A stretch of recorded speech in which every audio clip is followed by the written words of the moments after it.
VAT refund প্রক্রিয়াকে আরও সহজ করল জাতীয় রাজস্ব বোর্ড এনবিআর। এখন ঘরে বসেই অনলাইনে ভ্যাট রিফান্ডের আবেদন করতে পারবেন করদাতারা। সকালে আগারগাঁয়ে ই ভ্যাট ব্যবস্থার উদ্বোধন করেন এনবিআরের চেয়ারম্যান।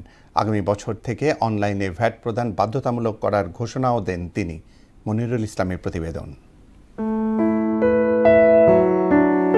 কাগজ কলমের জটিলতা কমিয়ে রাজস্ব প্রশাসনকে শতভাগ অটোমেশনের আওতায় আনতে বড় পদক্ষেপ নিল এনবিআর। এখন থেকে ভ্যাট রিফান্ডের জন্য ব্যবসায়ীদের আর সশরীরে ছুটতে হবে না কর অফিসে।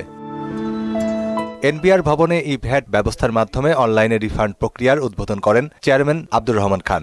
সারা পৃথিবীতে ইনকাম ট্যাক্স রিটার্ন দেওয়া একটা উৎসব। নতুন এই পদ্ধতিতে করদাতারা অনলাইনের আবেদনের পর বাংলাদেশ ব্যাংকের ইএফটি সিস্টেমের মাধ্যমে রিফান্ডের অর্থ সরাসরি তাদের ব্যাংক অ্যাকাউন্টে পেয়ে যাবে। অর্থ জমা হওয়ার সঙ্গে সঙ্গেই করদাতার মোবাইলে এসএমএস পাঠিয়ে বিষয়টি জানানো হবে।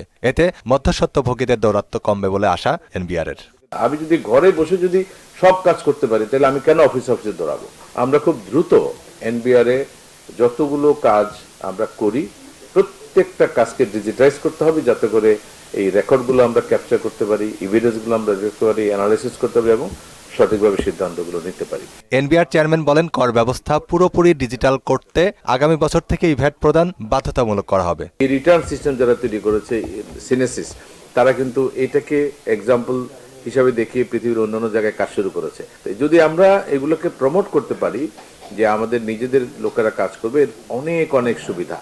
কারণ আমি তাকে হাতের কাছে পাবো, প্রবলেম হলে তাকে বলবো যে এটা এখনই সলভ করো, কিন্তু যখনই আমি বিদেশি ভেন্ডরদের দ্বারা এটা করব, এটা কিন্তু খুবই কঠিন। শিগগিরই আয়কর ও কাস্টম শুল্ক রিফান্ডও অনলাইনে করার পরিকল্পনা করছে সরকার। তার মানে পুরো প্রসেসটা অটোমেটেড। মনিরুল ইসলাম, মোহনা সংবাদ, ঢাকা।